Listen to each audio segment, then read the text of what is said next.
Hello friends, welcome back to my channel. आज आम गोटे न्यू एपिसोड आम आरंभ करुचे जो थे कि आम डिस्कसन करिया वोकेशनल एजुकेशन कौन जहाँ आम कहे धंदामूलक शिक्षा। तो आम सहित आज अच्छा Jitendra sir, lecturer in vocational education. तो से आमको बुझेबे वोकेशनल एजुकेशन इम्पोर्टेंस कौन अच्छी। तो आम भी जाचे कि न्यू एजुकेशन पॉलिसी 2020 रे भी गवर्नमेंट कौन करना से न्यू एजुकेशन पॉलिसी आम इम्पोर्टेंस अधिक वोकेशनल एजुकेशन को दौचे जोटा कि 6th क्लास रू ही आम ताको इम्प्लीमेंट करिया बोली गवर्नमेंट कहूँ।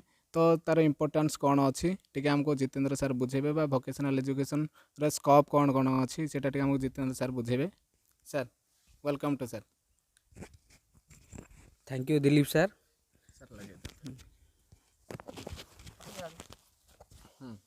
Thank you Dilip sir. बर्तमान आप मते वोकेशनल एजुकेशन विषय आज जानापी मत इनभाइट कर बहुत बहुत धन्यवाद आपको।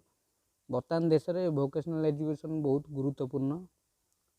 आमर यशस्वी प्रधानमंत्री श्री नरेंद्र मोदी तत्वावधान 2016 मसीह ओडिशा रे भारत में आगुरी हो सारा बर्तमान वोकेशनल एजुकेशन सब स्कूल गुड़ाक इम्प्लीमेंट हो सारा।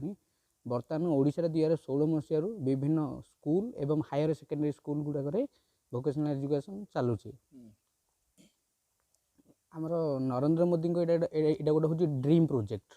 कारण कौन हो भारत में बर्तमान बेकारी समस्या बहुत बढ़िया लगी। पिला पाठशाठ पाठ पढ़ुंट विभिन्न प्रकार कोर्स करुँच किंतु जॉब मिलूनी। ताकू ध्यान करी सेंट्रल गवर्नमेंट तरफ विभिन्न सबु राज्य प्राय सबु राज्य इम्प्लीमेंट हो सारा वोकेशनल एजुकेशन परिचालित होउची। वोकेशनल एजुकेशन कम परिचालित होउची। वोकेशनल एजुकेशन होउची बेरोजगारी दूर करिवार एक माध्यम। बर्तमान नेशनल एजुकेशन पॉलिसी अनुसार 2020 मसीह बर्तमान इम्प्लीमेंट होइची ओडिशा रे। वोकेशनल एजुकेशन को बहुत गुरुत्व दि जाइए जहाँफल आम ओडिशा रे बेकारी समस्यार दूरीकरण करें। वोकेशनल एजुकेशन बर्तमान विभिन्न ट्रेड आ विभिन्न सब्जेक्ट विभिन्न ट्रेड वाइज बर्तमान पढ़ाऊँगी। जमीक आमर से विभिन्न विषय अच्छी जमी tourism and hospitality, automotive, plumbing, आमर अच्छी आईटी, कंप्यूटर एजुकेशन उपर अच्छी आमर ब्यूटी एंड वेलनेस एमती गुड़ाए ट्रेड अच्छी बर्तमान ओडिशा रे चली से गुड़ाक। पिला मैंने यहाँ कौन इलेक्ट्रिक सब्जेक्ट माध्यम स्कूल बर्तमान नौ जहाँफल कौन हो स्किल आम स्किल केमी जाना आम भितर कौन दक्षता है आम केमी जाना स्किल हूँ मोस्ट इम्पोर्टाट आम केमी जाना से पिला बर्तमान नेशनल एजुकेशन पॉलिसी रे 6th क्लास टू बर्तमान वोकेशनल एजुकेशन पढ़ा ओडिशार सब स्कूल मानक यह करने द्वारा कौन हो पिला अलग पाठ पढ़ा सहित वोकेशनल एजुकेशन पढ़े कौन हम से मैंने दशम पर दशम कि +2 पर से जानीपर जे आम भीतर आम दक्षता कौन अच्छी। हाँ जहाँ फल से चूज कर निजर कैरियर करेंगे। धर सेमती आमर गोटे सब्जेक्ट अच्छी टूरिज्म एंड हॉस्पिटैलिटी। धर टूरिज्म एंड आमर पर्यटन एवं आतिथ्य विषय नहीं से विषय पढ़ा जाऊँगी पिला एगुड़ा कौन हो गोटे पिला धरा जाऊ टूरिज्म एंड हॉस्पिटल है सी बर्तमान तो आम नवम दशम चली न्यू एजुकेशन पॉलिसी अनुसार 6th क्लास टू पिला पढ़े पाठ ए विषय पढ़े सब विषय पढ़े ए विषय भी पढ़े।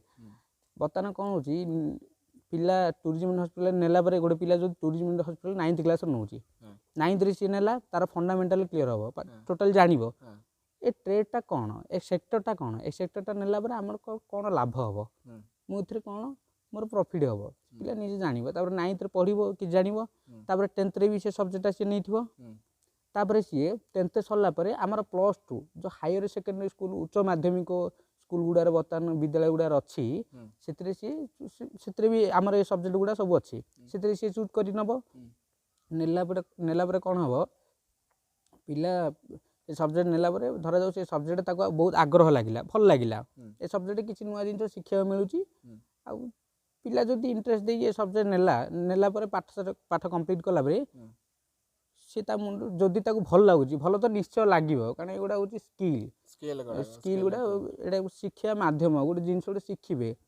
वृत्तिगत शिक्षा बोली कह जाए।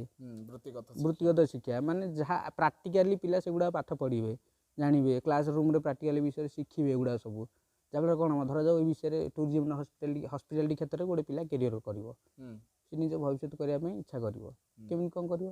ପରେ ସେ ଆମର ବିଭିନ୍ନ ପ୍ରକାର ଇଞ୍ଜିନିୟରିଂ କଲେଜ ଗୁଡ଼ାରେ, ବିଭିନ୍ନ ପଲିଟେକ୍ନିକ୍ କଲେଜ ଗୁଡ଼ାରେ, ବିଭିନ୍ନ ୟୁନିଭର୍ସିଟି ଗୁଡ଼ାରେ ବି ବର୍ତ୍ତମାନ କଲେଜ ଗୁଡ଼ାରେ ଇମ୍ପ୍ଲିମେଣ୍ଟ ହେଇସାରିଲାଣି ଭୋକେସନାଲ୍ ଏଜୁକେସନ୍। ଆମର ଯେମିତି ଟ୍ରେଡ୍ ଗୁଡ଼ା ଅଛି ସ୍କୁଲ୍ ମାନଙ୍କରେ, ଗୋଟେ ଗୋଟେ ପ୍ରାୟ କଲେଜ ଗୁଡ଼ାରେ ହେଇସାରିଲାଣି। ସେଥିରେ ପିଲା କ୍ୟାରିୟର କରିପାରିବେ, ସେଥିରେ ପାଠ ପଢ଼ିକିରି ସେ ବିଭିନ୍ନ ପ୍ରକାର ପଞ୍ଚତାରକା ହୋଟେଲ ମାନଙ୍କରେ ଜବ୍ କରିପାରିବ। ତ ସାର୍ ମୁଁ ଟିକେ ଜାଣିବାକୁ ଜାଣିବାକୁ ଚାହିଁବି ଯେଉଁ ଏହାର ସ୍କୋପ୍ଟା କ'ଣ କ'ଣ ରହୁଛି, ଯେଉଁ ଆପଣ କହିଲେ କି ପଞ୍ଚତାରକା ହଉ ତ ତାର ଷ୍ଟେଟ୍ ଲେଭେଲରେ, ସେଣ୍ଟ୍ରାଲ୍ ଲେଭେଲରେ କିମ୍ବା ଆମେ ଆଉଟ୍ ଅଫ୍ କଣ୍ଟ୍ରିରେ ଏମିତି କ'ଣ ସ୍କୋପ୍ ଅଛି ଭୋକେସନାଲ୍ ଏଜୁକେସନ୍ରେ, ଯେଉଁଟାକି ପିଲାମାନେ ଯାଇକି ଏମ୍ପ୍ଲଏଡ଼୍ ହେଇପାରିବେ? ଏମ୍ପ୍ଲୟମେଣ୍ଟର ସ୍କୋପ୍ ଏମିତି କ'ଣ ଅଛି ସାର୍ ଟିକେ କହିବେ? ନିଶ୍ଚୟ, ଆମର କେବଳ ପୁରା ପୃଥିବୀରେ ଟୁରିଜିମ୍ ଆଣ୍ଡ ହସ୍ପିଟାଲିଟି ଏମିତି କ୍ଷେତ୍ର ଅଛି, ଟୁରିଜିମ୍ ଆଣ୍ଡ ହସ୍ପିଟାଲିଟି ନୁହଁ, ଭୋକେସନାଲ୍ ଏଜୁକେସନ୍ରେ ଅନ୍ୟ ସବଜେକ୍ଟ ଗୁଡ଼ା ବି, କାରଣ ଏଇଟା ଗୁଡ଼ା ହେଉଛି ସ୍କିଲ୍, ପିଲା ଶିଖିବେ ନିଜେ, ପ୍ରାକ୍ଟିକାଲି ଇମ୍ପ୍ଲିମେଣ୍ଟ କରିବେ, ସ୍କିଲ୍ ଅଛି। ରୋଜଗାରକ୍ଷମ କରିବାକୁ ହେଲେ ଆମକୁ ଯେକୌଣସି ବର୍ତ୍ତମାନ ଏବେ ଦକ୍ଷତା ବିଷୟ ନେଇ, ସ୍କିଲ୍ ବିଷୟ ନେଇ ଆମେ ପାଠ ପଢ଼ିବାକୁ ପଡ଼ିବ, ଯାହାଫଳରେ ପିଲାମାନେ କ୍ୟାରିୟର ଚୁଜ୍ କରିବାରେ ତାଙ୍କୁ ସହାୟକ ହେବ। ଆମର ଧରାଯାଉ ମୁଁ ଟୁରିଜିମ୍ ଆଣ୍ଡ ହସ୍ପିଟାଲ ବିଷୟରେ ବର୍ତ୍ତମାନ କହୁଛି, ସେ ଭିତରୁ ଗୋଟେ ସବଜେକ୍ଟ ଅଛି ଆମର ଟୁରିଜିମ୍ ଆଣ୍ଡ ହସ୍ପିଟାଲ। ସେଥିରେ କ'ଣ ହେଉଛି, ପିଲା ଆମର ବିଭିନ୍ନ ପ୍ରକାର ଯେଉଁ କ୍ରୁଇଜ୍, ବଡ଼ ବଡ଼ ଯେଉଁ ଜାହାଜ, ପଞ୍ଚତାରକା ହୋଟେଲ, ସେଗୁଡ଼ାରେ ଜବ୍ କରିପାରିବେ। ତା ସହିତ ପର୍ଯ୍ୟଟନ ବିଭାଗରେ ଜବ୍ କରିପାରିବେ। ଭାରତ ସରକାରଙ୍କ ତତ୍ତ୍ୱାବଧାନରେ ପର୍ଯ୍ୟଟନ ବିଭାଗରେ ଜବ୍ କରିପାରିବେ। ଓଡ଼ିଶାରେ ବି ସେମିତି ପର୍ଯ୍ୟଟନ କ୍ଷେତ୍ରରେ ଜବ୍ କରିପାରିବେ ପିଲାମାନେ। ତ ଏଇଥିରେ ବି ଆମେ କହିପାରିବା କି ଏବେ ସ୍କୋପ୍ ମାନେ ଟୁରିଜିମ୍କୁ ଆମେ ଅଧିକ ଇମ୍ପୋର୍ଟାନ୍ସ ଦେଉଛେ, କି ଫରେନର୍ ମାନଙ୍କୁ ଆମେ କେମିତିକି ଆଟ୍ରାକ୍ଟ କରିବା ଟୁରିଜିମ୍ ସେକ୍ଟରରେ, ଯେଉଁଟାକି ଆମକୁ ଗୋଟେ ରୋଜଗାରକ୍ଷମ କରିବା ସହିତ ରୋଜଗାର ଅପରଚ୍ୟୁନିଟି ବି ଦେଉଛି ନା? ଠିକ୍ ଅଛି, ମୁଁ କ'ଣ କହୁଛି, ହସ୍ପିଟାଲିଟି ହେଉଛି ଏକ ମାଧ୍ୟମ। ହସ୍ପିଟାଲିଟି ମାନେ କ'ଣ, ଆତିଥ୍ୟତା ପ୍ରଦାନ କରିବା। ବାହାରୁ ବର୍ତ୍ତମାନ ମୁଁ ଗୋଟେ ଉଦାହରଣ ଆପଣମାନଙ୍କୁ ଦେବି, ଆମର କଣ୍ଟ୍ରି ବର୍ତ୍ତମାନ ଆମର ଅଛି କ'ଣ, ଦୁବାଇ, UAE କଥା ମୁଁ କହୁଛି, ଦୁବାଇ କଥା। ଦୁବାଇର ଇକୋନୋମିକ୍ ଯେଉଁ ତାଙ୍କର ଗ୍ରୋଥ୍ ହେଉଛି କେଉଁଥିପାଇଁ, ହସ୍ପିଟାଲିଟି ପାଇଁ, ଟୁରିଜିମ୍ ଆଣ୍ଡ ହସ୍ପିଟାଲିଟି ପାଇଁ, ପର୍ଯ୍ୟଟନ ଓ ଆତିଥ୍ୟତା ପାଇଁ ଦୁବାଇର ଗ୍ରୋଥ୍ ହେଉଛି। ତାଙ୍କର 80% ଯେଉଁ ଇକୋନୋମିକ୍ ଗ୍ରୋଥ୍ ହେଉଛି ହସ୍ପିଟାଲିଟି କ୍ଷେତ୍ରରେ। କାରଣ ପୃଥିବୀର ଯେକୌଣସି ଦେଶରୁ, ପ୍ରାୟ ଦେଶରୁ ଦୁବାଇ ଭିଜିଟ୍ କରିବାକୁ ଆସୁଛନ୍ତି। କ'ଣ ପାଇଁ, ତାଙ୍କର ହସ୍ପିଟାଲିଟି ଭଲ, ତାଙ୍କର ଆତିଥ୍ୟତା ଭଲ, ସେମାନେ ଯେଉଁ ଆତିଥ୍ୟତା ପ୍ରଦାନ କରିବେ ଭଲ, ତାପରେ ସେମାନଙ୍କର ଯେଉଁ ପର୍ଯ୍ୟଟନ ସ୍ଥଳୀ ଅଛି ସେଗୁଡ଼ାକ ବି ଦେଖିବାକୁ ଭଲ, କାରଣ ସମୁଦ୍ର ପାଖରେ ରହୁଛନ୍ତି, ସବୁ ବହୁତ ସେମାନେ ନୂଆ ନୂଆ ଇମ୍ପ୍ଲିମେଣ୍ଟ କରିଛନ୍ତି। ସେମିତି ଆମେ କହିପାରିବା ଶ୍ରୀଲଙ୍କାର ଇକୋନୋମି ବି ଯେମିତିକି ମ୍ୟାକ୍ସିମମ୍ ତାଙ୍କର କଣ୍ଟ୍ରିବ୍ୟୁଟ୍ କରୁଛି ଟୁରିଜିମ୍ ସେକ୍ଟରରେ। ଯେହେତୁ ଆମେ ଟିକେ ଯଦି ଦେଖିବା ଶ୍ରୀଲଙ୍କାର ଇକୋନୋମିକୁ ଡ୍ୟୁରିଂ କରୋନା ଟାଇମ୍ରେ, ତାଙ୍କର ଯେହେତୁ ସଟ୍ଡାଉନ୍ ଲକଡାଉନ୍ ସବୁ ହେଇଥିଲା, ତେଣୁକରି ତାଙ୍କର ଇକୋନୋମିଟା ଡାଉନଫଲ୍ ହେଇଥିଲା। ତ ଆମେ ଟୁରିଜିମ୍କୁ ଯେତିକି ଆଟ୍ରାକ୍ଟ କରିବା ବା ଯେତିକି ଆମେ ଫରେନର୍ମାନଙ୍କୁ ଆଣିପାରିବା, ଟୁରିଷ୍ଟମାନଙ୍କୁ, ସେତିକି ଆମକୁ ଭଲ ହେବ, ସହାୟକ ହେବ। ବର୍ତ୍ତମାନ ଆମ ଦେଶରେ ବି ଶ୍ରୀଲଙ୍କା ବି ବହୁତ ବର୍ତ୍ତମାନ ଏବେ ପର୍ଯ୍ୟଟନ ଆତିଥ୍ୟତା କ୍ଷେତ୍ରରେ ବର୍ତ୍ତମାନ ତାଙ୍କର ଅର୍ଥନୈତିକ ବ୍ୟବସ୍ଥା ସୁଦୃଢ଼ ହେଇଛି। ଆମ ଦେଶରେ ବି ହେଇଛି। ଆମ ଦେଶରେ ବି ବର୍ତ୍ତମାନ 60% ଇକୋନୋମିକ୍ ଅର୍ଥନୈତିକ ମାନେ ଆମର ଇକୋନୋମିକ୍ ଗ୍ରୋଥ୍ ବଢ଼ିବାରେ ସହାୟକ ବର୍ତ୍ତମାନ ହେଉଛି। ଧରାଯାଉ ମୁଁ ଆମ ଓଡ଼ିଶା କଥା କହୁଛି, ଓଡ଼ିଶାରେ ବର୍ତ୍ତମାନ ଗୁଡ଼ାଏ ପ୍ଲେସ୍ ଅଛି ଯାହାଫଳରେ ଫରେନର୍ ମାନେ ଆସୁଛନ୍ତି। ଧରାଯାଉ ଆମର ଉଦାହରଣ ପୁରୀ ହେଉଛି ଆମର ଗୋଟେ ବହୁତ ମୁଖ୍ୟ, ଓଡ଼ିଶାର ମୁଖ୍ୟ ପର୍ଯ୍ୟଟନ ସ୍ଥଳୀ କହିଲେ ଚଳିବ, ସାଂସ୍କୃତିକ ପର୍ଯ୍ୟଟନ ସ୍ଥଳୀ ଭାବେ ନିଆଯିବ। ସେଥିରେ ବହୁତ ଫରେନର୍ ମାନେ ଆସୁଛନ୍ତି, ତାଙ୍କର ବିଦେଶୀ ମୁଦ୍ରା ଆମ ଦେଶରେ ପ୍ରଚଳିତ ହେଉଛି, ଆମର ଇକୋନୋମିକ୍ ଗ୍ରୋଥ୍ ହେଉଛି।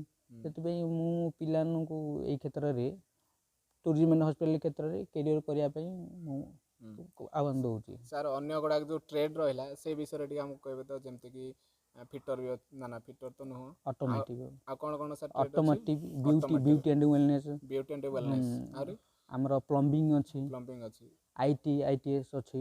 ସେଗୁଡ଼ାକରେ ଟିକେ କହିବେ ତ କେମିତି ଅପରଚ୍ୟୁନିଟି? ମୁଁ ଆମର ଝିଅମାନଙ୍କ ପାଇଁ ଗୋଟେ ଅପରଚ୍ୟୁନିଟି, ସବୁ କ୍ଷେତ୍ରରେ ଯାଇପାରିବେ ସେମିତି କିଛି ନୁହଁ। ବର୍ତ୍ତମାନ ଏବେ ଝିଅମାନେ ଯେଉଁ ବିୟୁଟି ଆଣ୍ଡ ୱେଲନେସ୍ ବୋଲି ଆମର ଗୋଟେ କୋର୍ସ ଅଛି, ସେ କୋର୍ସର କାମ କ'ଣ, ବର୍ତ୍ତମାନ ଏବେ ଦେଖିବ ବଲିଉଡ଼ ଇଣ୍ଡଷ୍ଟ୍ରି ହେଉ କି ଆମ ହଲିଉଡ଼ ଇଣ୍ଡଷ୍ଟ୍ରି ହେଉ, ମେକଅପ୍ ଆର୍ଟିଷ୍ଟ ମାନେ କାମ କରୁଛନ୍ତି। ବିୟୁଟି ଆଣ୍ଡ ୱେଲନେସ୍ କୋର୍ସ କଲେ गोटे पिला चाहिए से कैरियर कर मेकअप आर्टिस्ट हो पार ना निजे गोटे ब्यूटी पार्लर खोल बस पार जहाँफल सी रोजगारक्षम हो पार आर बहुत चाहिदा बहुत चाहिदा बर्तमान मेकअप आर्टिस्ट मैंने गुड़े कोटी कोटी टंका इनकम कर पर्सनाल विभिन्न प्रकार हिरो हिरोइन मानकर पर्सनाल मेकअप आर्टिस्ट भाव से काम कर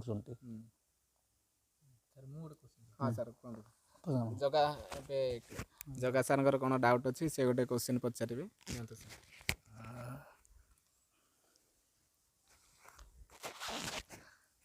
सर आप तो बहुत भल भाव कहले आम वोकेशनल स्टडी उपरे किंतु मोर गोटे सर डाउट हूँ जे आमर आउ गोटे अच्छी से भाया गोटे संस्था अच्छी आईआईटी आईआईटी आ वोकेशनल स्टडीज जे sorry ITI IIT no ITI जो आईटीआई और वोकेशनल स्टडी से दुईटा को सेम ना ताक भितर किसी पार्थक्य अच्छे आ ऊपर आपड़ कौन कहे मत कहीं आम जेनेराली आम मुंड आसूचे सेटा तो धंदामूलक शिक्षा यहाँ तो धंदामूलक शिक्षा से दुईटा को सामान कि सहीटा पढ़ापी आउ गोटे इन्स्टिट्यूशन अच्छी भोकेशनल पढ़ापी आउ गोटे इन्स्टिट्यूशन अच्छी आ भितर कौन सब प्रभेद अच्छी आपको टे क्लारिफाई करिए एगुड़ा मोर हूँ प्रश्न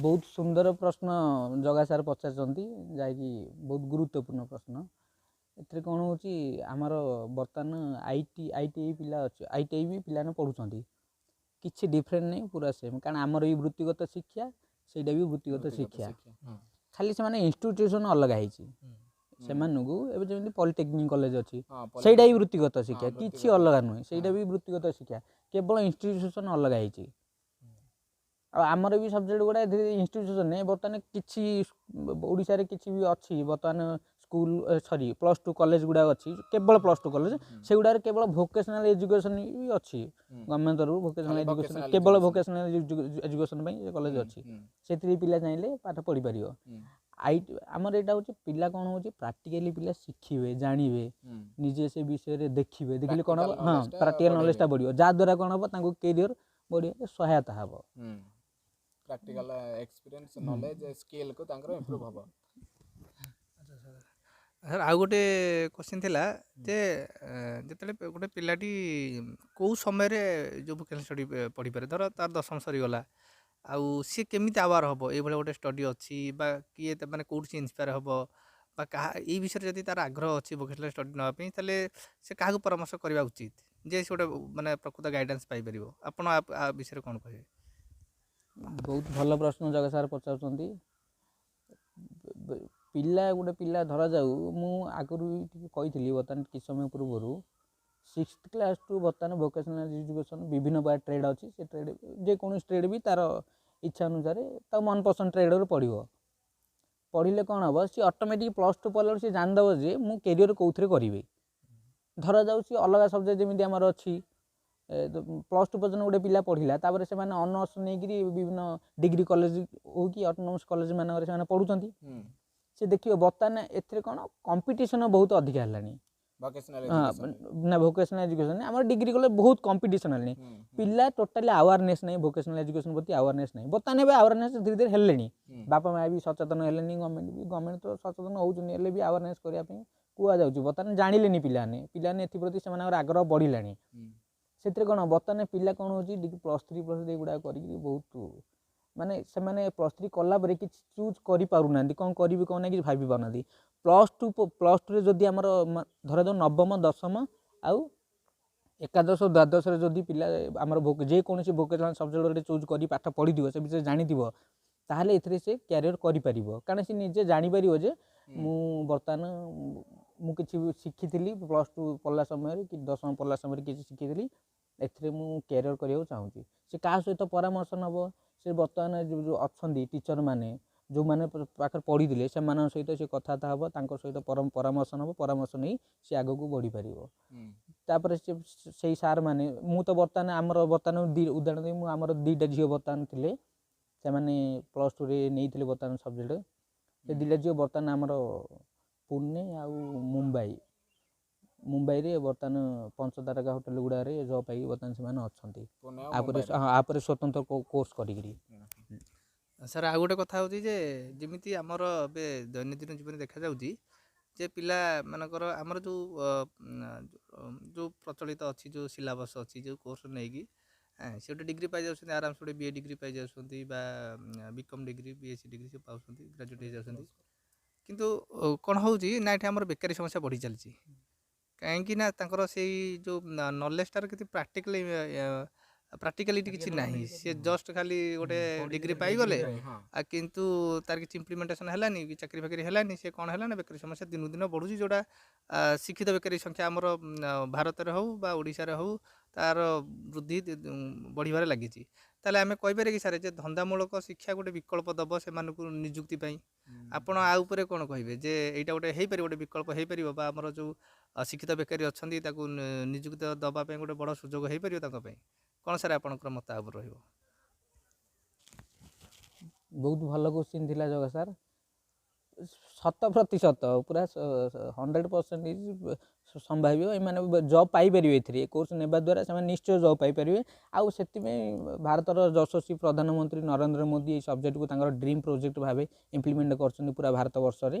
ବେକାରୀ ସମସ୍ୟା ହେଉଛି ବହୁତ ଚିନ୍ତାର କାରଣ ବର୍ତ୍ତମାନ ପୁରା ଭାରତ ବର୍ଷରେ ସେଗୁଡ଼ାକୁ ଦୂରୀକରଣ କରିବା ପାଇଁ ଭୋକେସନାଲ୍ ଏଜୁକେସନ୍ ଇମ୍ପ୍ଲିମେଣ୍ଟ ହେଇଛି ପୁରା ଭାରତ ବର୍ଷରେ। ଆଉ ଏଥିରେ ପିଲା କ'ଣ ଏଥିରେ ଚୁଜ୍ କରିପାରିବ ଜଗା ସାର୍ଙ୍କ କହିବା ଅନୁସାରେ ନିଶ୍ଚୟ ପିଲା ଜବ୍ ପାଇପାରିବେ ଏଥିରେ ପୁରା ଗ୍ୟାରେଣ୍ଟେଡ୍ ମାନେ ସେ ଶିଖିଲା ପରେ କିଛି ବି କରିପାରିବ ସିଏ। ହଁ ସ୍କିଲ୍ ଇମ୍ପ୍ରୁଭ୍ କିଛି ଖାଲି ବସିବନି ଟୋଟାଲି ଖାଲି ବସିବନି। ଏହାପରେ ଧରାଯାଉ କିଛି ଉପାୟ ମିଳିଲାନି ତାହେଲେ ସିଏ ଦେଖିବ ନାଇଁ ମୁଁ +2 ସମୟରେ କି 10ମ ସମୟରେ ଭୋକେସନାଲ୍ ସବଜେକ୍ଟ ନେଇଥିଲି ମୁଁ ଯାହା ବି କିଛି ଜାଣିଛି ଏ ବିଷୟରେ ମୁଁ ଆଉ ଟିକେ ବୁଝିକି ପିଲା ଏ ସବଜେକ୍ଟ ପଢ଼ିପାରିବ। ଧରାଯାଉ ବର୍ତ୍ତମାନ ବିଭିନ୍ନ ପ୍ରକାର ପ୍ରାଇଭେଟ୍ କଲେଜ ଗୁଡ଼ାରେ ବର୍ତ୍ତମାନ ଆମର ଧରାଯାଉ ମୁଁ ଟୁରିଜିମ୍ ଆଣ୍ଡ ହସ୍ପିଟାଲ ବିଷୟରେ କହିବି କାରଣ ଯେହେତୁ ମୁଁ ସେ ସବଜେକ୍ଟ ବର୍ତ୍ତମାନ +2 କଲେଜ ଗୁଡ଼ାରେ ପିଲାମାନଙ୍କୁ ପଢ଼ଉଛି। ସେଥିରେ କ'ଣ ହେଉଛି ପିଲା +2 ପରେ ମୋତେ ପିଲା ବି ବହୁତ ଗୁଡ଼ାଏ ପ୍ରଶ୍ନ ପଚାରୁଛନ୍ତି ସାର୍ ଆମେ ଏଥିରେ କ୍ୟାରିୟର କରିପାରିବୁ କି? ମୁଁ ତାଙ୍କୁ ପ୍ରଶ୍ନ ଦେଇଛି ଉତ୍ତର ଦେଇଛି ନିଶ୍ଚୟ ସେମାନେ କ୍ୟାରିୟର କରିପାରିବେ। କେମିତି କ୍ୟାରିୟର କରିପାରିବେ ନା ସାର୍ +3 ଗୁଡ଼ାରେ ତ ବର୍ତ୍ତମାନ ଆମର ଏ ସବଜେକ୍ଟ ଇମ୍ପ୍ଲିମେଣ୍ଟ ହେଇନି ଆମେ ଅନର୍ସ ଭାବେ ନେଇପାରିନୁ ଆମେ କେମିତି କ'ଣ ପଢ଼ିବୁ? ବର୍ତ୍ତମାନ ଓଡ଼ିଶାରେ ବିଭିନ୍ନ ପ୍ରାଇଭେଟ୍ କଲେଜ ଗୁଡ଼ାରେ ଅଛି ସ୍କଲାରସିପ୍ ମାଧ୍ୟମରେ ଇଞ୍ଜିନିୟରିଂ କଲେଜ ଗୁଡ଼ା ଅଛି ସ୍କଲାରସିପ୍ ବି ଗଭର୍ଣ୍ଣମେଣ୍ଟ ତରଫରୁ ବହୁତ ମିଳୁଛି ସେ ଅନୁସାରେ ସେମାନେ ସେଥିରେ ଆଡ଼ମିସନ୍ ନେଇ ପାଠ ପଢ଼ିପାରିବେ। ଯେମିତି ତାପରେ ଆମର ଅଛି ଡିପ୍ଲୋମା ଇନ୍ ହୋଟେଲ ମ୍ୟାନେଜମେଣ୍ଟ ଗୋଟେ କୋର୍ସ ଅଛି ସେ କୋର୍ସ କଲା ପରେ ପିଲା ନିଶ୍ଚୟ ଜବ୍ ପାଇପାରିବ। ସାର୍ ଏଇଟା ଟିକେ ପର୍ସନାଲ୍ କ୍ୱେଶ୍ଚିନ୍ ହେଇଯିବ କିନ୍ତୁ ମୋତେ ଲାଗୁଛି ଯେ ଆ ଦ୍ୱାରା ବି ବହୁତ ପିଲା ଅନୁପ୍ରାଣିତ ହେବେ ଯେ ସାର୍ ଆପଣଙ୍କ ବିଷୟରେ କୁହନ୍ତୁ ଯେ ଆପଣଙ୍କର ଯେଉଁ କ୍ୟାରିୟର ଯେଉଁ ରହିଲା +2 ପରେ ବା +3 ପରେ କେମିତି କେଉଁ ଇନଷ୍ଟିଟ୍ୟୁସନରେ ପଢ଼ିଥିଲେ ଆଉ ଏଇ ଯଦି ଭୋକେସନାଲ୍ ନେଇକି ଆପଣ ଭୋକେସନାଲ୍ ଟିଚର୍ ଅଛନ୍ତି ସେଇ ଟିଚର୍ ହେବା ପାଇଁ ହେଲେ କ'ଣ କୋଉ ମାର୍ଗରେ ସେ ଯିବାକୁ ପଡ଼ିବ ତାଙ୍କ ପାଇଁ କ'ଣ ଷ୍ଟଡ଼ି ଅଛି PG ଯଦି କରିବେ କେଉଁଠି କରିବେ କେଉଁ ଭଳିଆ ଇନଷ୍ଟିଟ୍ୟୁସନ୍ ଅଛି ଯେଉଁଠି ଏଇ ଭୋକେସନାଲ୍ ଷ୍ଟଡ଼ି ଉପରେ PG କରାଯାଉଛି ଆପଣ କେମିତି କରିଥିଲେ ଆପଣ କାହା ଦ୍ୱାରା ପ୍ରଭାବିତ ହୋଇଥିଲେ ଏଇଟା କରିବା ପାଇଁ ଆପଣ କିଏ ଘରେ କହିଥିଲେ କି ଆପଣଙ୍କର ରିଲେଟିଭ୍ ହଉ ଏ ବିଷୟରେ ଆପଣଙ୍କୁ ଆୱାର କରିଥିଲେ ସେ ଉପରେ ହୁଏତ ଯଦି ଆପଣ କହିବେ ଆପଣ ଭଳିଆ ବି ବହୁତ ଯେଉଁ କେତେ ଗୁଡ଼ିଏ ଅଛନ୍ତି ପିଲା ଅଛନ୍ତି ଯେଉଁମାନେ ଟିଚର୍ ହେବାକୁ ଚେଷ୍ଟା କରୁଛନ୍ତି ସେଥିପାଇଁ କ'ଣ ମାନେ ସେ ପଦକ୍ଷେପ ନେବା ଉଚିତ ଆପଣଙ୍କ ଯଦି ଆପଣଙ୍କର ଅନୁଭୂତି କହିବେ ନିହାତି ତା ଦେହରୁ ପିଲା କ'ଣ ହେବେ କିଛି ଜିନିଷ ଶିଖିବେ ତାପରେ କିଛି କୁହନ୍ତୁ ସାର୍। +2 ପରେ ମୁଁ ବି କ'ଣ କରିବି ବହୁତ ଚିନ୍ତା କରିଥିଲି। ଘର ଲୋକମାନଙ୍କର ଇଚ୍ଛା ଥିଲା ଯଥାଶୀଘ୍ର କେମିତି ଜବ୍ ଗୋଟେ କରୁ ସେଥିପାଇଁ ମୁଁ ଆଗରୁ ତ ଭୋକେସନାଲ୍ ଏଜୁକେସନ୍ ବିଷୟରେ ମୁଁ ଟୋଟାଲି ଜାଣିନଥିଲି। ମୁଁ ଯେତେବେଳେ +3 କରୁଥିଲି ସେଇ ସମୟରେ ମୁଁ ଆୱାରନେସ୍ ହେଇଥିଲି। +3 ମୁଁ ଓଡ଼ିଆ ଅନର୍ସରେ କରିଛି ଓଡ଼ିଆ ଅନର୍ସ ନେଇ ମୁଁ +3 କରିଥିଲି।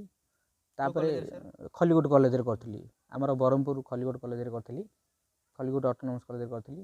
ତାପରେ +3 ପରେ ମୁଁ ଚେଞ୍ଜ କଲି ସବଜେକ୍ଟ +3 ପରେ ମୁଁ PG ଡାଇରେକ୍ଟ ମୁଁ ଡିପ୍ଲୋମା ଇନ୍ ହୋଟେଲ ମ୍ୟାନେଜମେଣ୍ଟ କରିଥିଲି। ତାପରେ ମୁଁ ଆମର ଟୁରିଜିମ୍ ଆଣ୍ଡ ହସ୍ପିଟାଲ କ୍ଷେତ୍ରରେ PG କମ୍ପ୍ଲିଟ୍ କରିଛି ଗ୍ଲୋବାଲ୍ ଇନଷ୍ଟିଚ୍ୟୁଟ୍ ଅଫ୍ ଇଞ୍ଜିନିୟରିଂ ମ୍ୟାନେଜମେଣ୍ଟରେ ଭୁବନେଶ୍ୱରରେ ସେଠି ମୁଁ କରିଥିଲି। ଆଉ ସେଠି କରୁ ମୁଁ ଜବ୍ ପାଇଛି ବହୁତ ଆଗୁଆ ଜବ୍ ପାଇଗଲି ମୁଁ 21 ବର୍ଷରୁ ମୁଁ ଜବ୍ ପାଇଗଲି।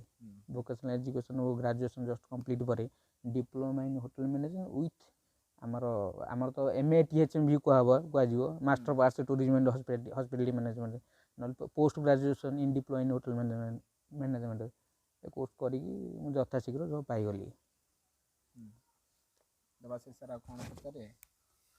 ଥ୍ୟାଙ୍କ ୟୁ ସାର୍ ଆପଣଙ୍କର ମାନେ ଭଲ ଭାବରେ ଧନ୍ଦାମୂଳକ ଶିକ୍ଷା ବିଷୟରେ କହିଛନ୍ତି। ଆଉ କହିବି ଦିଲ୍ଲୀପ ସାର୍ ନିହାତି କହିବା ଆଉ କିଏ ପଚାରିବେ ସେଟା କ'ଣ କ୍ୱେଶ୍ଚନ୍ ଅଛି? ହଁ ସାର୍ ବର୍ତ୍ତମାନ ଯେମିତି ସାର୍ ଇଣ୍ଟ୍ରୋଡ୍ୟୁସ୍ କଲେ ଯେ ନୂଆ ଏଜୁକେସନ୍ ପଲିସିରେ ଆମର 6th କ୍ଲାସ୍ରୁ ଏଇଟା ଇଣ୍ଟ୍ରୋଡ୍ୟୁସ୍ ହେଇଛି। ଆପଣ ବି କହିଲେ ଯେ ଧନ୍ଦାମୂଳକ ଶିକ୍ଷା ଆମକୁ ସମାଜରୁ ବେକାରୀ ସମସ୍ୟା ଦୂର କରିବାରେ ବହୁତ ହେଲ୍ପ କରିବ। ଯେଉଁମାନେ ଗୋଟେ ପିଲାକୁ କିଛି ପ୍ରଫେସନ୍ ଦେବ ଯେ ଯେମିତି ସେ ନିଜ ଗୋଡ଼ରେ ନିଜେ ଠିଆ ହେଇକି ରୋଜଗାର କରିପାରିବ। ତାହେଲେ 6th କ୍ଲାସ୍ ପିଲା ମୋଷ୍ଟଲି ଆମର 10 to 11 ଇୟର୍ସ, ତ ତାର ରୋଜଗାର କରିବା ସମୟ ହେଲା ବେଳକୁ 21, 23। ସିଏ ସେତେବେଳକୁ କେମିତି ଆୱାର ହେବ ଯେ ତା ସହିତ କେମିତି ରୋଜଗାରର ଲିଙ୍କ ରହୁଛି, ତାକୁ କେମିତି ଆମେ ବୁଝେଇ ପାରିବା, କେମିତି ସ୍କୁଲ ଲେବୁଲରେ ତା ମାଇଣ୍ଡରେ କ'ଣ ଭବିଷ୍ୟତରେ ସେ କ'ଣ ସେତେବେଳେ ତ ଆମେ 10 ବର୍ଷର ଆମ ମାଇଣ୍ଡ ତ ମ୍ୟାଚୁର ନୁହଁ ନା 6th କ୍ଲାସ୍ରୁ, ସେ କେମିତି ଏ ବିଷୟରେ ଆୱାର ହେବ? ବଢ଼ିଆ କ୍ୱେଶ୍ଚିନ୍ ଗୋଟେ ପଚାରିଲେ ଦେବାଶିଷ ସାର୍, ସେଥିପାଇଁ ଥ୍ୟାଙ୍କ ୟୁ। ବହୁତ ଭଲ କ୍ୱେଶ୍ଚିନ୍, ଯାହା ମୋତେ ଲାଗୁଛି ଏ କ୍ୱେଶ୍ଚିନ୍ଟା ବହୁତ ଫଳପ୍ରଦ ହେବ ପିଲାମାନଙ୍କ ପାଇଁ। ପିଲା କମ୍ ବୟସରେ ଆମର ଧରାଯାଉ 6th କ୍ଲାସ୍ରୁ ବର୍ତ୍ତମାନ ତ ଆମର ଇମ୍ପ୍ଲିମେଣ୍ଟ ହେଇଛି ନ୍ୟୁ ଏଜୁକେସନ୍ ପଲିସି। 6th କ୍ଲାସ୍ରୁ ପିଲା ବର୍ତ୍ତମାନ ପଢ଼ିବେ ଭୋକେସନାଲ୍ ଏଜୁକେସନ୍ ବିଷୟ ନେଇକରି। ଏଥିରେ ଆୱାରନେସ୍ ତା'ର ସେଠି ଆମର ଭୋକେସନାଲ୍ ଟ୍ରେନର୍ ବା ଟିଚର୍ ମାନେ ଆପଏଣ୍ଟମେଣ୍ଟ ହେଉଛନ୍ତି, ସେମାନେ ଏଠି ପିଲାଙ୍କୁ ଆୱାରନେସ୍ କରିବେ। ଆଉ ପିଲା ଇଜିଲି ମୁଁ ଆଶା କରୁଛି ପିଲା ବୁଝିଯିବେ। ପିଲା ସବଜେକ୍ଟ କ'ଣ କେରିୟର ଗୋଟେ ସ୍କିଲ୍ ଗୋଟେ ବୁଝିବା ପାଇଁ ପ୍ରାକ୍ଟିକାଲ୍ ନଲେଜ୍ ଗ୍ରହଣ କରିବା ପାଇଁ ପିଲା ସେଠି ପଢ଼ିବେ। ପିଲାଙ୍କୁ ଆମେ ବୁଝେଇବା କେମିତି ଯେ ନାଇଁ ପିଲାଙ୍କୁ ବର୍ତ୍ତମାନ ତ ଆମେ ବୁଝଉଛୁ। ମୁଁ କହୁନି ଯେ ପିଲା ସବୁ ପିଲା ଏ ଲାଇନ୍ ଆସିବେ, ସବୁ ପିଲା ନାହିଁ। ପିଲା ଦେଖିବେ ଧରାଯାଉ ଆମର ସ୍କୁଲ ମାନଙ୍କରେ ପିଲାମାନେ ବେକାରୀ ସମୟ ହେଉଛି ସମସ୍ୟା। ଏବେ ବର୍ତ୍ତମାନ ପିଲା ସଚେତନ ହେଇସାରିଲେଣି, ବର୍ତ୍ତମାନ ହେଇସାରିଲେଣି। ପିଲାମାନେ କ'ଣ କରୁଛନ୍ତି ବର୍ତ୍ତମାନ ଏବେ 6th କ୍ଲାସ୍ରୁ ଗୋଟେ ପିଲା ସେମାନେ ଆମକୁ ଆୱାରନେସ୍ କରାଉଛି, ଏଥିପାଇଁ ସବଜେକ୍ଟ କାଉନସେଲିଂ ହେଉଛି ଯାହାପରେ ପିଲା ନିଜେ ଆଗ୍ରହ ପ୍ରକାଶ ହେଇକି ସେମାନେ ନିଜେ ଆଗ୍ରହ ଇଚ୍ଛା କରୁଛନ୍ତି, ଇଚ୍ଛା କରି ଏ ସବଜେକ୍ଟ ନେଉଛନ୍ତି। ନେଲେ କ'ଣ ହେବ ସେମାନେ ଜାଣିବେ ଆମର ଯେଉଁ ଭୋକେସନାଲ୍ ଟିଚର୍ ବା ଟ୍ରେନର୍ ଅଛନ୍ତି ସେମାନେ ଏଥିରେ କାମ କରୁଛନ୍ତି ଆଉ ସେମାନଙ୍କୁ ଆୱାରନେସ୍ କରାଉଛନ୍ତି। ପିଲା ବୁଝିପାରୁଛନ୍ତି ବି, କିଛି ଅସୁବିଧା କିଛି ନାହିଁ, ପ୍ରୋବ୍ଲେମ୍। ଅଦର ସବଜେକ୍ଟ ଯେମିତି ପଢ଼ୁଛନ୍ତି ସେ ବିଷୟରେ କେରିୟର ବିଷୟରେ ଆପଣ କହିଲେ, ହଁ ଠିକ୍ କଥା। ଗୋଟେ ପିଲା 6th କ୍ଲାସ୍ରୁ କେରିୟର ବିଷୟରେ ଚିନ୍ତା କରିପାରିବନି, କେରିୟର ବିଷୟରେ ବି ଚିନ୍ତା କରିବା କଥା ନୁହଁ ସେ ସମୟରେ। ତାର ହେଉଛି ପାଠ ପଢ଼ା ସମୟ, ସେ ପାଠ ପଢ଼ିବା ଜରୁରୀ। ସେଇଟା କ'ଣ ସେଇଟା କେରିୟର ବିଷୟ ନେଇ କାହିଁକି ସେ ଚୁଜ୍ କରିବ? ଗୋଟେ ସ୍କିଲ୍ ଗୋଟେ ଦକ୍ଷତା, ମୁଁ କିଛି ନୂଆ ଜିନିଷ ଶିଖିବି ସେମିତି ଭାବି ସେ ପିଲା ସେଠି ପଢ଼ିବ। ତାପରେ ସେ ସବଜେକ୍ଟ ସେ ପଢ଼ି ସାରିଲା ପରେ ଯେଉଁ +2 ପରେ 10ମ ପରେ +2 ପଢ଼ିବ। +2 ପଢ଼ିଲା ବେଳକୁ ସେ ଅଲରେଡ଼ି ଜାଣିଦେବ ତାର ଟ୍ୟାଲେଣ୍ଟ ଅନୁସାରେ ମୁଁ କ'ଣ କରିବି, ମୁଁ କେମିତି ରୋଜଗାର କ୍ଷମ ହେବି। କାରଣ ହେଉଛି ପିଲା ଆଜିକାଲି ପୁରା ମନି ମାଇଣ୍ଡେଡ଼ ହେବାକୁ ପଡ଼ିବ, ଟଙ୍କା ଇନକମ୍ କରିବାକୁ ପଡ଼ିବ। ଟଙ୍କାର ବହୁତ ମୂଲ୍ୟ ଅଛି ବର୍ତ୍ତମାନ, ଏବେ ଟଙ୍କା କମେଇବା କରିବାକୁ ପଡ଼ିବ। ତାହେଲେ ଜଣାପଡ଼ୁଛି ଯେ 6th କ୍ଲାସ୍ରେ ଗୋଟେ ପିଲା ଯେମିତି ଧନ୍ଦାମୂଳକ ଶିକ୍ଷା ବିଷୟରେ ସେ ଆୱାର ହଉ, ସେଠି ମେନଲି ରୋଲ୍ ଆସିଯାଉଛି ଆମ ବାପା ଆଉ ମାଆଙ୍କ ଉପରେ। ସେଇଟା ମେନ୍ ସେମାନଙ୍କ ପାଇଁ ଏତେ ଆପଣଙ୍କର ବାର୍ତ୍ତା କ'ଣ ହେବ ଯେ ସେ ପିଲାଙ୍କୁ କେମିତି ଇନ୍ସପାୟାର କରିବେ ଯେ ଭବିଷ୍ୟତରେ ଏ ପାଠଟା ବି, କାରଣ ବାବା ମାଆଙ୍କର ମୋଷ୍ଟଲି ମାଇଣ୍ଡରେ ରହୁଛି ମୋ ପିଲାଟା କ'ଣ ସାଇନ୍ସ ନେଉ, ଇଞ୍ଜିନିୟର ତ ମୋଷ୍ଟଲି କମିଗଲାଣି, ଡକ୍ଟର ହଉ ନର୍ମାଲି ଅଲଗା ଲେକ୍ଚର ଜଜ୍ ଏଗୁଡ଼ା ସବୁ ତାଙ୍କ ମାଇଣ୍ଡରେ ଅଲରେଡ଼ି ସେଟଅପ୍ ହେଇଯାଇଛି ପୁରୁଣା କାଳିଆ ମାଇଣ୍ଡରେ। କିନ୍ତୁ 6th କ୍ଲାସ୍ରେ ପିଲାକୁ ମେନଲି ବାବା ମାଆଙ୍କ ପାଇଁ ଆପଣଙ୍କ ବାର୍ତ୍ତା କ'ଣ ରହିବ? ମୁଁ ବର୍ତ୍ତମାନ ଓଡ଼ିଶାର ସମସ୍ତ ଅଭିଭାବକମାନଙ୍କୁ ରିକ୍ୱେଷ୍ଟ କରୁଛି ପିଲାମାନଙ୍କର ଇଣ୍ଟରେଷ୍ଟ ଏବଂ ସେମାନଙ୍କର ଦକ୍ଷତା କ'ଣ ଅଛି ସେମାନେ ନିଜେ ଜାଣନ୍ତୁ, ଚିହ୍ନନ୍ତୁ। ପିଲାମାନେ କେଉଁଥିରେ ଇଣ୍ଟରେଷ୍ଟ, ପିଲାମାନେ କ'ଣ ପଢ଼ିବାକୁ ଚାହୁଁଛନ୍ତି ସେଇଟା ବାପା ମାଆ ମାନେ ଜାଣିବା ନିହାତି ଦରକାର। ପିଲାମାନଙ୍କୁ ଜଜ୍ କରିବା ଦରକାର। ତାକୁ ଧରି ପିଲାମାନେ ଯଦି ସବଜେକ୍ଟ ନେବେ ତାହେଲେ ପିଲା ତାଙ୍କ ଜୀବନରେ ନିଶ୍ଚୟ ସକ୍ସେସ୍ ପାଇପାରିବେ। ଆମର କ'ଣ ହେଉଛି ବାପା ମାଆ ମାନେ ଛୁଆ ଜନ୍ମ ନେବା ପୂର୍ବରୁ ଆଗରୁ ମାଇଣ୍ଡ ସେଟ୍ କରିଦେଉଛନ୍ତି ମୋ ପିଲା ସାଇନ୍ସ ପଢ଼ିକି ଡକ୍ଟର ହେବ କି ଇଞ୍ଜିନିୟରିଂ କରିବ, ଏମିତି ସବୁ IPS ହେବ, IAS ହେବ। ଏଇଟା ସମ୍ପୂର୍ଣ୍ଣ ମାତ୍ରାରେ ଭୁଲ। ପିଲା କ'ଣ ପଢ଼ିବ, ପିଲାର କ'ଣ ଇଣ୍ଟରେଷ୍ଟ ଅଛି ଆମେ ତାକୁ ଦେଖିବାକୁ ପଡ଼ିବ। ତା ମନରେ କ'ଣ ଅଛି ଆମେ ଆମ ମନରେ ଯେଉଁ ଆଗରୁ ସେଟ୍ କରୁଛେ ଏ ଜିନିଷ ଗୁଡ଼ା ସମ୍ପୂର୍ଣ୍ଣ ମାତ୍ରାରେ ଭୁଲ। ଆଉ ମୁଁ ରିକ୍ୱେଷ୍ଟ କରୁଛି ଏ ବିଷୟ ନେଇକି ବାପା ମାଆ ମାନେ ସଚେତନ ହେବେ, ଯାହାଫଳରେ ପିଲାମାନଙ୍କର କ୍ୟାରିୟର ଗଢ଼ିବାରେ ସହାୟତା ହେବ। ସାର୍ ମେଜରଲି ବର୍ତ୍ତମାନ ଆପଣ ଯେମିତି କହିଲେ ଯେ ଭୋକେସନାଲ୍ ଧନ୍ଦାମୂଳକ ଶିକ୍ଷା ଉପରେ ବେଶୀ ବର୍ତ୍ତମାନ ଆଭେଲେବୁଲ୍ ନାହିଁ, ମୋଷ୍ଟଲି କେବଳ କିଛି ଗଭର୍ଣ୍ଣମେଣ୍ଟ କଲେଜରେ ଧୀରେ ଧୀରେ ଇମ୍ପ୍ଲିମେଣ୍ଟ ହେଉଛି। ସାଧାରଣ ଗରିବ ପିଲାଟି କେମିତି ହାୟର ଏଜୁକେସନ୍ ନେଇପାରିବ, କି ଆପଣ ଯେମିତି କହିଲେ ଡିଫରେଣ୍ଟ ଜାଗାରେ ସେକ୍ଟରରେ ଜବ୍ କରିବା ପାଇଁ ସେ ଅନୁସାରେ ପଇସା ବି ଦରକାର। କେମିତି କ'ଣ ଆରେଞ୍ଜ ବଗେରା ହଁ କରିକି ସାର୍ ତା ପାଇଁ କ'ଣ ଭୋକେସନାଲ ଏଜୁକେସନ ହଁ ପଢିବା ପାଇଁ କ'ଣ ସାଧାରଣ ସ୍କଲାରସିପ ଗରିବ ଅଛି? ବେସିକ ଲେଭେଲର ସ୍କଲାରସିପ ବଗେରା କ'ଣ ସ୍କଲାରସିପ କେମିତି ଆଭେଲେବୁଲ ଫ୍ୟାସିଲିଟି ସେମିତି ରହୁଛି ଅଛି ଆଭେଲେବଲ ଅଛି? ଗଭର୍ଣ୍ଣମେଣ୍ଟ କେମିତି ପ୍ରୋତ୍ସାହନ ଦଉଛି? ବହୁତ ଭଲ କ୍ୱେଶ୍ଚିନ୍। ବର୍ତ୍ତମାନ ଏବେ ଯେଉଁ କ୍ୱେଶ୍ଚିନ୍ଟା ହେଉଛି ଆମର ଯେଉଁ ବର୍ତ୍ତମାନ ସେସନ୍ ଚାଲିଥିଲା କ୍ୱେଶ୍ଚିନ୍ ଆନ୍ସର, ଏଇଟା ହେଉଛି ମୋଷ୍ଟ ଇମ୍ପୋର୍ଟାଣ୍ଟ କ୍ୱେଶ୍ଚିନ୍। କାରଣ ଅର୍ଥ ତ ନିହାତି ଦରକାର। ନିହାତି କାରଣ ଗୋଟେ ପିଲା ପ୍ରାଇଭେଟ୍ କଲେଜରେ ଇଞ୍ଜିନିୟରିଂ କଲେଜ ଯଦି ପାଠ ପଢ଼ିବ ଲକ୍ଷ ଲକ୍ଷ ଟଙ୍କା ଡୋନେସନ୍ ବାନ୍ଧିବାକୁ ପଡ଼ିବ, ଯେଉଁଟାକି ଯେଉଁ ପିଲାର ସମ୍ବଳ ନାହିଁ ସେମାନେ ଆଡ଼ମିସନ୍ ନେଇପାରିବେ ନା, ତଳ ଶ୍ରେଣୀ ଆଡ଼ମିସନ୍ ନେଇପାରିବେ ନା, ପ୍ରୋବ୍ଲେମ୍ ହେବ। ବର୍ତ୍ତମାନ ଭାରତ ସରକାର ଏହାକୁ ଲକ୍ଷ୍ୟ କରିକି ବର୍ତ୍ତମାନ ଇମ୍ପ୍ଲିମେଣ୍ଟ କରୁଛନ୍ତି ଧୀରେ ଧୀରେ। ଆଉ ସବୁ ଅଟୋନମସ୍ କଲେଜ ଗୁଡ଼ାରେ ବି ଅନର୍ସ ମାଧ୍ୟମରେ ଭୋକେସନାଲ୍ ସବଜେକ୍ଟ ପଢ଼ିବେ, ଆଗକୁ ପଢ଼ିବେ। ଆଉ ବର୍ତ୍ତମାନ କ'ଣ ହେଉଛି ସ୍କଲାରସିପ୍ ଏଥିରେ ମିଳୁଛି। ବିଭିନ୍ନ ପ୍ରକାର ପ୍ରାଇଭେଟ୍ କଲେଜରେ 60-70% ସ୍କଲାରସିପ୍ ମିଳୁଛି। କୋଉ ଟାଇପର ସ୍କଲାରସିପ ପିଲା ଅଛି ବିଭିନ୍ନ ପ୍ରକାର ସ୍କଲାରସିପ୍ ଅଛି, ସ୍କିଲ୍ ଉପରେ ଅଛି। ଆମର ଭୋକେସନାଲ୍ ଏଜୁକେସନ୍ ପିଲା ଯଦି ନେଉଛି ସେଠି ପଢ଼ିବ, ଯେକୌଣସି ଗୋଟେ ଟ୍ରେଡ୍ ସବଜେକ୍ଟ ଚୁଜ୍ କରି ପଢ଼ିବ, ତାହେଲେ ସେଠି ଗଭର୍ଣ୍ଣମେଣ୍ଟ ତରଫରୁ ସ୍କଲାରସିପ୍ ଅଛି। ଆଉ ସେଥିରେ ଯେଉଁ ପ୍ରାଇଭେଟ୍ କଲେଜ ମାନେ ଅଛନ୍ତି ସେଠି ସେମାନେ ସହାୟତା କରୁଛନ୍ତି, ଯାହାଫଳରେ ସେମାନେ ଇଜିଲି ପାଠ ପଢ଼ିପାରିବେ। ବର୍ତ୍ତମାନ ଓଡ଼ିଶାର ଗୋଟେ କଲେଜରେ ହିଁ ଆମର ଫକୀରମୋହନ ୟୁନିଭର୍ସିଟି ବାଲେଶ୍ୱର, ସେଥିରେ ଆମର subject vocational education subject implement ହେଇକି ଅଛି। ସେଥିରେ ପିଲା ଚାହିଁଲେ ପଢ଼ିପାରୁଛନ୍ତି। ଲିମିଟେଡ଼ ସିଟ୍ ନାହିଁ, କେବଳ 40-40ଟା ସିଟ୍ ରହୁଛି, ପିଲା ପଢ଼ିପାରିବେ ସେଠି ବି ଯାଇକି। ଆକ୍ଚୁଆଲି ଧନ୍ଦାମୂଳକ ଶିକ୍ଷାର ଅରିଜିନ୍ କେବେଠୁ ଆକ୍ଚୁଆଲି ମାନେ ଆପଣ ଏବେ ତ ଓଡ଼ିଶାରେ ଇମ୍ପ୍ଲିମେଣ୍ଟ ହେଲା କହୁଛନ୍ତି, ନିଶ୍ଚିତ ରୂପେ ଓରିଜିନ୍ ମୁଁ ଆପଣଙ୍କୁ କହୁଛି ବହୁତ ବର୍ଷ ପୂର୍ବେ। ଧରାଯାଉ ବିକଶିତ ଦେଶ ଗୁଡ଼ାକ ମୁଁ ବର୍ତ୍ତମାନ କହୁଛି, ଜାପାନ ହଉ, ଆମେରିକା ହଉ, ଚାଇନା ହଉ, ଏମାନେ ଦେଖିବେ ଏମାନେ ଯେକୌଣସି କାମକୁ ଛୋଟ ଭାବୁନାହାନ୍ତି। ବର୍ତ୍ତମାନ ଆମ ଭାରତରେ ଯେକୌଣସି କାମକୁ ସବୁ ଛୋଟ ଭାବୁଛନ୍ତି, ଛୋଟ। ସେଇଟା ହେଉଛି ବଡ଼ ପ୍ରୋବ୍ଲେମ୍ ଭାରତରେ। ବର୍ତ୍ତମାନ ଚାଇନା, ଆମେରିକା, ଜାପାନରେ ପ୍ରାୟ ଟାଇମ୍ ଭୂମିକମ୍ପ ହେଉଛି, ସୁନାମି ହେଉଛି। ସେମାନେ ଅତି କମ୍ ସମୟରେ ସେମାନେ ଆଉଥରେ ସେମାନଙ୍କ ଘର କରିପାରୁଛନ୍ତି, ବିଭିନ୍ନ ମାନେ ସେମାନେ ଇମ୍ପ୍ରୁଭ୍ କରିପାରୁଛନ୍ତି ବହୁତ କମ୍ ସମୟରେ, ଯେଉଁଟାକି ଭାରତରେ ଅସମ୍ଭବ। କ'ଣ ପାଇଁ? ସେମାନେ ସେମାନେ ସଚେତନ, ଜାପାନର ନାଗରିକ ମାନେ ସଚେତନ। ସେମାନେ ଭୋକେସନାଲ୍ ଏଜୁକେସନ୍ ଗୁରୁତ୍ୱ ଦେଉଛନ୍ତି, ସ୍କିଲ୍ ଶିଖୁଛନ୍ତି, ଯେକୌଣସି କାମକୁ ଛୋଟ ଭାବୁନାହାନ୍ତି। ଆମର ଏଠି କ'ଣ ଭ୍ରାନ୍ତ ଧାରଣା, ଏଇ କାମ କରିବା, ଏଇ କାମ ଛୋଟ, ସେଇ କାମ କଲେ ଇଜ୍ଜତ ମିଳୁନି, ଏଗୁଡ଼ା ସବୁ ଭ୍ରାନ୍ତ ଧାରଣା ମନରେ ସୃଷ୍ଟି ହେଇଛି, ଯାହାଫଳରେ ଆମ ଦେଶ ବିକଶିତ ହେବାରେ ପ୍ରୋବ୍ଲେମ୍ ହେଉଛି। ଆପଣ ପଚାରେ ସାର୍। ତ ଜିତେନ୍ଦ୍ର ସାର୍ ଆମକୁ ବୁଝାଉଥିଲେ ଭୋକେସନାଲ୍ ଏଜୁକେସନ୍ କ'ଣ, ତାର ସ୍କୋପ୍ କ'ଣ କ'ଣ ଅଛି। ତ ଆମେ ବି ଜାଣିଛେ ନ୍ୟୁ ଏଜୁକେସନ୍ ପଲିସିରେ ଆମେ 6th କ୍ଲାସ୍ରୁ ତାକୁ ଇମ୍ପ୍ଲିମେଣ୍ଟ କରିବା। ଆଉ ଯାହା ଆମେ ଜିତେନ୍ଦ୍ର ସାର୍ଙ୍କଠୁ ଶୁଣିଲୁ, ଜାଣିଲୁ କି ଯେଉଁ ପିଲା ଯେଉଁଥିରେ ଇଣ୍ଟରେଷ୍ଟେଡ୍ ତାକୁ ସେଇ ଲାଇନ୍ରେ ଛାଡ଼ିବା। ଗଭର୍ଣ୍ଣମେଣ୍ଟର ମୁଖ୍ୟ ଉଦ୍ଦେଶ୍ୟ ମେ ବି ସେଇଟା, ଯେଉଁଟାକି ଆମର ଦେଶରେ ଯେତିକି ସବୁ ଅନଏମ୍ପ୍ଲୟମେଣ୍ଟ ରହୁଛି ସେଇଟା ଦୂରୀକରଣ ହେଇପାରିବ। ଏମ୍ପ୍ଲୟମେଣ୍ଟ ଅପରଚ୍ୟୁନିଟି ବି ବଢ଼ିବ, ଯାହାଦ୍ୱାରା କି ଦେଶର ଅର୍ଥନୈତିକ ବିକାଶ ହେବ। ବହୁତ ବଢ଼ିଆରେ ଜିତେନ୍ଦ୍ର ସାର୍ ଆମକୁ ଭୋକେସନାଲ୍ ଏଜୁକେସନ୍ କ'ଣ ବୁଝେଇଲେ। ଆମେ ଆଶା କରୁଛୁ ଆପଣମାନେ ବି ଶୁଣିଲା ପରେ ବୁଝିବେ। ତ ମୁଁ ଧନ୍ୟବାଦ ଦେବି ଜିତେନ୍ଦ୍ର ସାର୍ଙ୍କୁ ଆମ ସହିତ ଡିସ୍କସନ୍ କରିଥିବାରୁ। ତା ସହିତ ମୁଁ ଧନ୍ୟବାଦ ଦେବି ଆମର ଦେବାଶିଷ ସାର୍ଙ୍କୁ ଆଉ ଜଗନ୍ନାଥ ସାର୍ଙ୍କୁ, ଆମକୁ ଏଇଠି ରହିକି ଆମ ସହିତ ଡିସ୍କସନ୍ କଲେ। ଜିତେନ୍ଦ୍ର ସାର୍ ବହୁତ ବହୁତ ଧନ୍ୟବାଦ। Thank you so much.